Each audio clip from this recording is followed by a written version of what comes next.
అందరికీ నమస్కారం అండి.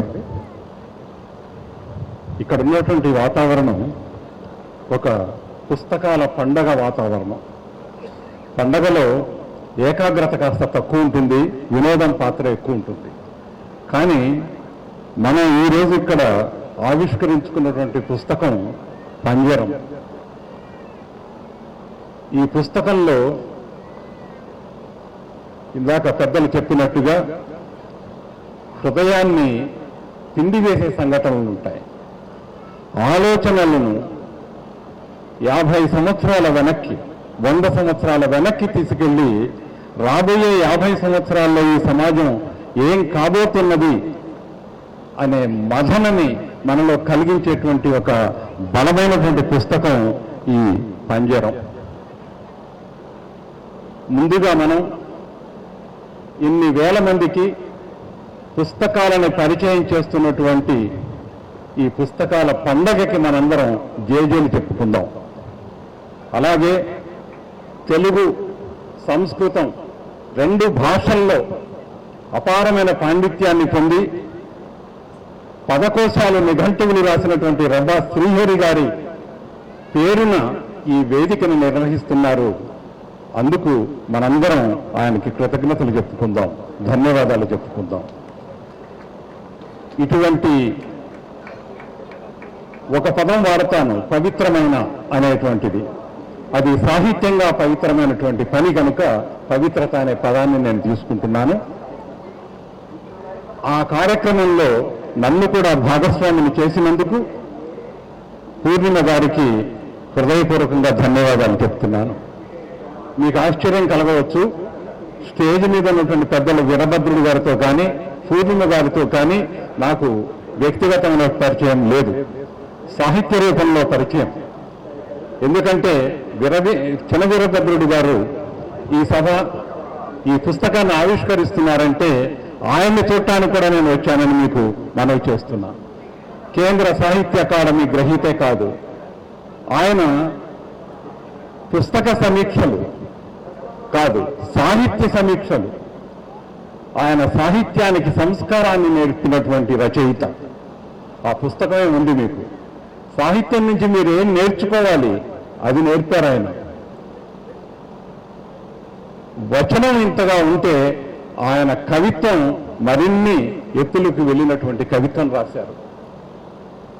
అలాంటి గొప్ప రచయిత అమృతాప్రీతం లాంటి గొప్ప రచయిత్రి మధ్య 60 సంవత్సరాల గ్యాప్ ఉంది. అమృతాప్రీతం గారు కూడా ఒక గొప్ప కవయిత్రి. 100 పుస్తకాలు పైగా ప్రచురించారు. కేంద్ర సాహిత్య అకాడమీ అవార్డు గ్రహించారు. అలాంటి ఉన్నత స్థాయిలో ఉన్నటువంటి వ్యక్తి గురించి ఒక కవి హృదయంతో చిన్న వీరభద్రుడు గారు 3 వాక్యాలు, అనువాదంలో ఉన్న 3 వాక్యాలను ఎత్తి చూపి ఈ పుస్తకంలో ఉన్న సారాంశాన్ని మొత్తం మీకు అందించారు. నేను కూడా పుస్తకం మొత్తం మీకు చెప్పాలని అనుకోవటం లేదు, ఎందుకంటే ఈ పుస్తకం అందరం కొని చదువుకోవాలి. ఆ పుస్తకం మీద ఇంట్రెస్ట్ని అలాగే కాపాడటానికి నేను ప్రతి ఒక్క వివరంలోకి పోదలుచుకోలేదు. కానీ మీరు పుస్తకం వైపు చూడాలి అంటే అందులో ఏముందో తెలియాలి. ముఖ్యంగా ఈ పుస్తకం వెనక ఒక మాట రాసింది, దేశ విభజన నేపథ్యంలో అమృతాప్రీతం కలం నుంచి వెలువడిన నవల. కానీ దేశ విభజన అనేది ఒక నేపథ్యం మాత్రమే, అది ఒక మిష మాత్రమే, అది మాత్రమే లేదు ఈ పుస్తకంలో. దానికి ముందు, దాని తరువాత అసలు దేశ విభజనలో వచ్చినటువంటి ప్రాబ్లం ఏమిటి? అమృతాప్రీతం గారు చెప్తారు, దేశం విడిపోవటమో 2 ముక్కలు పోవటమో అనేది మాకు ప్రాబ్లం కాదు, సమస్య కాదు. ఉన్న ఊరు వదులుకోవటం సమస్య, ఉన్న పొలాన్ని వదులుకోవటం సమస్య, ఉన్న పేరు వదులుకోవటం సమస్య, ఉన్న అస్తిత్వాన్ని వదులుకోవటం సమస్య, విస్థాపన జరగటం అనేది సమస్య. ఆ క్రమంలో ఒక 2 సంవత్సరాల పాటు జరిగిన పాశవికమైనటువంటి దానవ కాండ, ఒక మారణ కాండ. మీ అందరికీ తెలుసు లెక్కలు. ఎంతమంది ఆ దేశ విభజన సమయంలో ప్రాణాలు కోల్పోయింది తెలుసు. ప్రాణాలు కోల్పోవడమే కాదు, ధనాన్ని కోల్పోయారు, మానాన్ని కోల్పోయారు. ఇందులో ఒక మాట చెప్తారు, భారతదేశాన్ని అంటే డివైడ్ అయిపోయిన తర్వాత భారతదేశానికి చెందిన 50,000 మంది స్త్రీలు, అలాగే ఇప్పుడు మనం పాకిస్తాన్ వ్యవహరిస్తున్నటువంటి విడిపోయిన పంజాబ్లో ఉన్నటువంటి 30,000 మంది స్త్రీలు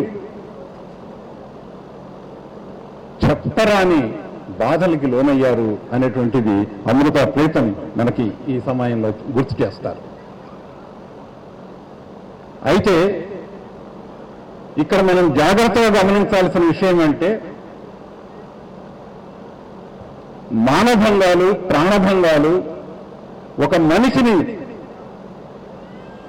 వేళ్లతో సహా పీకి అవతల పారేయటం అనేటువంటి విషయం అప్పుడు మాత్రమే జరిగిందా అనేది ప్రశ్న.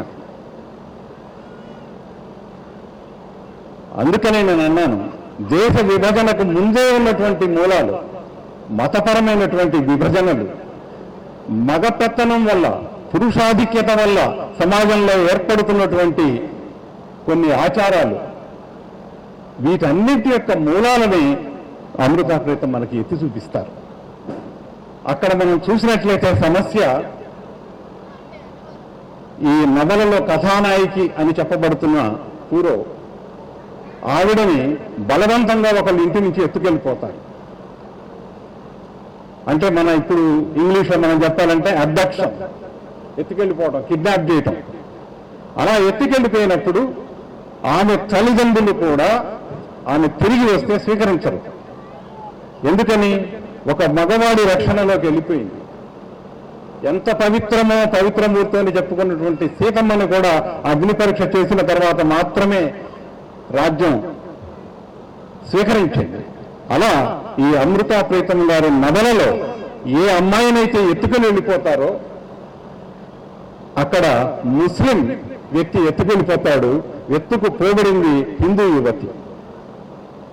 కానీ ఆ సంఘటనకి సంబంధించి ఫ్యామిలీస్, కుటుంబాలు ఆమెను స్వీకరించడమా స్వీకరించకపోవడం అనే దాంట్లో మత ప్రసక్తి లేదు. ఒక మగవాడి ఆధీనంలోకి అమ్మాయి వెళ్ళిపోయింది, 3 రోజులు, 4 రోజులు, 15 రోజులు జరుగుతుంది. ఈ పిల్ల మా ఇంటికి పంపించండి, మా అమ్మను ఒక్కసారి కలుసుకొని వస్తాను అని చెప్పి ప్రాధేయపడి ఓ అవకాశం దొరికితే పుట్టింటికి వస్తుంది. కానీ అక్కడ తండ్రి అడ్డుపడతాడు, తల్లి నిస్సహాయురాలై మిగిలిపోతుంది. ఒక పురుషుడు ఎత్తుకెళ్ళాడు, ఒక పురుషుడు అడ్డుపడ్డాడు. గత్యంతరం లేక ఈ కథానాయికి తిరిగి ఎవరైతే తనని ఎత్తుకెళ్ళాడో ఆ వ్యక్తి దగ్గరకు వెళ్ళిపోతుంది, అతనితో కలిసి జీవించడానికి. ఇది నిస్సహాయత, ఏమీ చేయలేని పరిస్థితి. అక్కడ అనేక వాక్యాలు ఉంటాయి. ఆడవాళ్లలో ఉన్నటువంటి నిర్వేదం, నిస్సహాయత, పరాధీనత ఎంత కఠినంగా ఉంటుందనేటువంటి విషయం మనకి ఈ నవల చెప్తుంది. ఇవే సంఘటనలు దేశ విభజన సమయంలో లక్షల సంఘటనలు జరిగాయి, వేల సంఘటనలు జరిగాయి. అప్పుడు ఆ స్త్రీలని,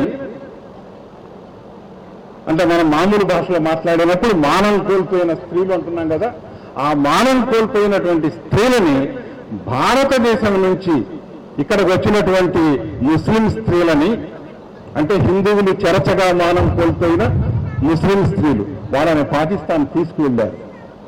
అలాగే పాకిస్తాన్లో హిందూ స్త్రీలు మానం కోల్పోతే వాళ్ళందరినీ భారతదేశం తీసుకొచ్చారు. ఒక్క మనిషిని మానం కోల్పోలేదు మన హీరోయిన్. ఆ హీరో లేక విలన్, నేను సినిమా భాషలో చెప్తున్నా ఎందుకంటే సినిమా కూడా వచ్చింది, మీరందరూ సినిమా చూసుంటారు, 2013లో వచ్చింది. అలాంటప్పుడు నేను ఒక్కదానికే నాకు ఈ అన్యాయం జరిగింది కనుక నన్ను వదిలేశారు, నెట్టేశారు బయటికి. కానీ ఈరోజు అది మ్యాగ్నిట్యూడ్, సంఖ్యారూపంలో పెరిగింది, ఎక్కువ ఉంది కనుక 2 మగ ప్రపంచాలు, 2 ప్రభుత్వాలు, 2 సమాజాలు కూర్చొని ఎవరి స్త్రీలను వాళ్ళు తీసుకుందామనే ఒక నిర్ణయానికి వచ్చి గర్భిణీ స్త్రీలను కూడా ఆ మగవాళ్ళు తీసుకెళ్ళిపోయారు పిల్లలు పుట్టారు తర్వాత. దీని మీద ఆవిడ కామెంట్ చేస్తుంది. మనకేమనిపిస్తుంది? చాలా మానవీయంగా మానవత్వంతో ఈ సమస్యను పరిష్కరించారు అని కదా. ఆవిడ అంటుంది, ప్రశ్నిస్తుంది, ఇది పురుషాధిక్యత వల్ల జరిగిందా, మానవత్వం వల్ల జరిగిందా? అది ఈ 180 పేజీల పుస్తకంలో ప్రప్రథమంగా మనం గుర్తించాల్సిన అంశం. అందుకని వీరభద్రుడు గారు ఇందాక మతం యొక్క ప్రస్తావన చేస్తూ ఈ నవల యొక్క ప్రాసంగికత ఎంత ఉందో మీకు వివరించాను. నేను ఈ కోణంలో నుంచి కూడా మగ ఆధిపత్యం అనేది ఇప్పటికీ కొనసాగుతూనే ఉన్నటువంటి సామాజిక పరిస్థితుల్లో స్త్రీని తన సొత్తుగా భావించటం, తన ఆస్తిగా భావించటం, అందువల్లనే ఈ పుస్తకంలోనే ఒక మాట అంటారు, పురుష ప్రపంచానికి 3 ముఖ్యమైనటువంటి విలువలు ఉన్నాయి. అందులో మొదటిది స్త్రీ, రెండవది సంపత్తి, మూడవది భూమి. ఈ మూడిటికి ఉన్నటువంటి విలువని ఈ సమాజం కాపాడుకుంటూ వస్తుంది. అందువల్ల ఈ నవల చివరి అయ్యేసరికల్లా జరిగేది ఏంటంటే, ఒక్కసారి కళ్ళు మూసుకొని నిర్ణయం తీసుకుంటే ఈ హీరోయిన్ పేరు పురో, ఆ పురో అనే ఆవిడ పాకిస్తాన్లో మిగిలిపోతుంది. పుస్తకంలో అనేక సంఘర్షణలు, అనేక మానసికమైనటువంటి కోణాలు అనేకం ఉంటాయి, అవన్నీ మీరు చదవాలి. కానీ చివరికి మిగిలేది ఏంటంటే, ఆమె భర్త రషీద్ పాకిస్తాన్కి చెందినవాడు, ఓ పంజాబ్కి చెందినవాడు, ఈవిడ ఆ భర్తతో మిగిలిపోతుంది. అలాగే ఆవిడ మరదలు లాజో, ఆమె భర్త హిందూ, ఆయన భారతదేశానికి వలస వెళ్ళిపోయాడు కనుక లాజో భారతదేశానికి వెళ్ళిపోతుంది. వాళ్ళ కోరికలు ఏమిటి, స్త్రీలు అవి కోరుకున్నారా లేదా అనే సమస్యను పక్కన పెడితే దాని పరిష్కారం మాత్రం భర్త ఎక్కడ ఉన్నాడో అక్కడికి వెళ్ళిపోవటం అనేది ఒక పరిష్కారంగా వచ్చింది. అందుకనే ప్రీతం అంటారు, ఈ విస్థాపన అనేది ప్రతి స్త్రీ జీవితంలో ఉంది. పుట్టింటి నుంచి మెట్టినింటికి వెళ్తుంది ఆడపిల్ల. అలా వెళ్ళినప్పుడు జరుగుతున్నది ఏమిటి? వలస. ఈ వలస మగవాళ్ళకి దేశాలు విభజించినప్పుడు, ఉద్యోగాలు ఊడిపోయినప్పుడో, కరోనా లాంటి పరిస్థితుల్లో జరిగితే ప్రతి స్త్రీకి వివాహం అనే పేరు మీద జరుగుతూ ఉంది. దీని గురించి మనం ఆలోచించామా? ఈ అద్భుతమైనటువంటి విషయాన్ని ఆలోచించాలి. కనుక దేశ విభజన అనేది ఒక నేపథ్యం, ఒక కర్టన్ రైజర్. కానీ ఈ సమస్య అనేది పురుషాధిక్య సమాజంలో ఉన్నది అనేటువంటి విషయాన్ని మనం గుర్తు చేసుకోవాలి. ఈ విషయం ఈ రోజున చాలా ప్రాసంగికమైనటువంటి విషయం కనుక పంజరం అంటే స్త్రీ యొక్క అస్థి పంజరం. చిలకని బంధించిన పంజరం ఎలాగో ఇది రక్త మాంసాలు, హృదయం, నెత్తురు అంతా పోయినటువంటి అస్థి పంజరంగా మిగిలిన ఒక స్త్రీ యొక్క కథ. దయచేసి మీరందరూ ఈ పుస్తకాన్ని కొని చదువుతారని ఆశిస్తూ నాకు ఈ అవకాశం ఇచ్చినందుకు పూర్ణిమ గారికి, ఎలిమి ప్రచురణలకి, ఎలిమి అంటే వృద్ధి అని నా ఉద్దేశం, ఆ వృద్ధికరమైనటువంటి అభివృద్ధిని సాధించే పుస్తకాల సాహిత్యాన్ని మన ముందుకు తీసుకొస్తున్న వాళ్ళందరికీ కూడా కృతజ్ఞతలు చెబుతూ అభినందిస్తూ ఈ అవకాశం ఇచ్చినందుకు ధన్యవాదాలు. మీ అందరికీ నా మాటలు విన్నందుకు ధన్యవాదాలు. ఉంటాను.